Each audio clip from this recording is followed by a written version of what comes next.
Je suis Marianne Agbazao, psychologue de formation. Je suis décoratrice événementielle. Aujourd'hui, je vous parlerai du métier de décorateur.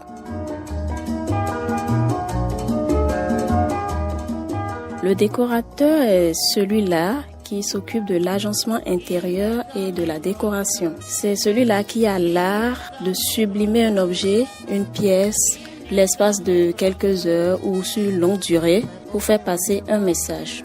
Le décorateur travaille souvent en équipe parce que le métier de décorateur nécessite beaucoup de travail, donc on n'arrive jamais à travailler seul.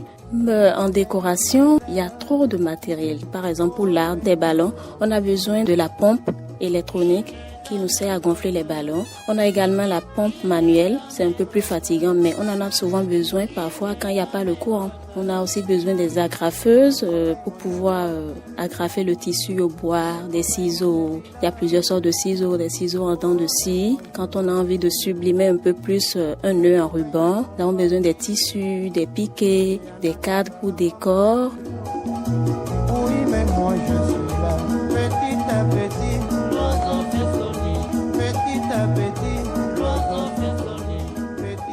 Pour devenir décorateur, vous devez suivre une formation sur 1 an, accompagnée de plusieurs stages avant qu'on ne puisse vous appeler décorateur. Vous savez, la décoration, c'est un domaine très vaste. Nous avons la décoration événementielle, la décoration intérieure, la décoration des accessoires, l'art du papier, l'art du pliage. Donc, nous avons l'habitude de les scinder par module pour permettre à tout le monde d'y avoir accès. Pour être décorateur, il faut déjà avoir une passion pour le métier et surtout avoir du goût parce que vous aurez à travailler sur les couleurs parce que vous êtes là pour rendre beau. Il doit avoir une sensibilité esthétique concernant les couleurs et leur harmonie. Il doit être créatif, surtout ça, parce que la décoration, c'est un métier en perpétuel changement. Donc, ne pas seulement se figer sur ce que l'on a appris au cours de la formation. Et il faut être curieux. Dès qu'on trouve quelque chose qui entre dans le domaine de votre métier de la décoration, il faut forcément chercher à comprendre comment ça a été fait. Il doit être rigoureux envers lui-même et il doit être réactif. Par exemple, je vais sur le terrain, j'avais prévu faire ci ou ça, mais arrivé sur le terrain, je me rends compte que les conditions ne me permettent pas vraiment d'adapter le décor que j'avais en tête à ce lieu. Donc rapidement, il faut que je sois réactif. Nous avons également les qualités psychologiques. Discuter avec les hommes, il faut forcément avoir un peu de bagage psychologique. Donc le décorateur sur le plan psychologique, il doit avoir le sens de l'écoute pour mieux comprendre ses clients afin de leur proposer des décorations personnalisées. Il doit être capable de comprendre le client même si celui-ci n'arrive pas à l'exprimer clairement. Parlant des qualités techniques, le décorateur doit développer le sens de la communication, le sens du conseil et de la vente. Parlant des qualités pratiques, il doit être disponible parce que parfois quand vous travaillez pour des particuliers, vous êtes obligé d'aller faire des visites le soir ou en week-end. Donc le décorateur doit être très disponible.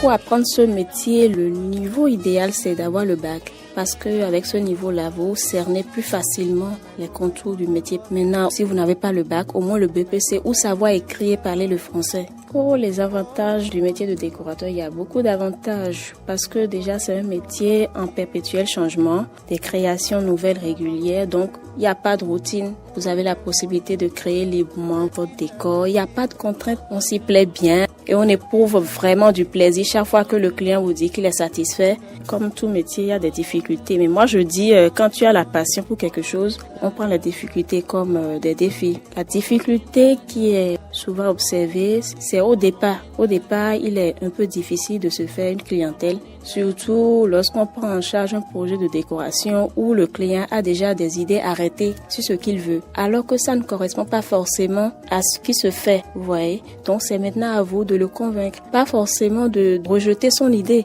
mais prendre une partie de son idée et lui apporter une valeur ajoutée. Aussi, sur le côté financier, parfois le client rêve d'une décoration, mais n'est pas toujours prêt à donner les moyens qu'il faut. Donc c'est au décorateur de l'amener à comprendre que selon son moyen, on ne peut que lui offrir ceci Déjà avec 100 000, vous pouvez démarrer le métier. Après chaque marché, vous pouvez prendre un peu de matériel. Donc avec 100 000, vous pouvez prendre le matériel de base et avec le temps complété. Un décorateur par mois, ça dépend des périodes, mais il gagne au minimum 500 000 le mois. J'encourage tous ceux qui m'écoutent aujourd'hui à s'y mettre parce que c'est un métier qui a de l'avenir.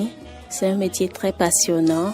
Moi, je dirais que je ne vis que pour ça. Quand on dit Marianne, c'est qu'on dit déco. Le métier ou la fonction de la semaine. Médecin, enseignants, avocats, artisans, notaires, élus de la République, responsables et membres d'institutions de la République parlent de parcours, de profils requis, de leur job et de ce qu'ils font.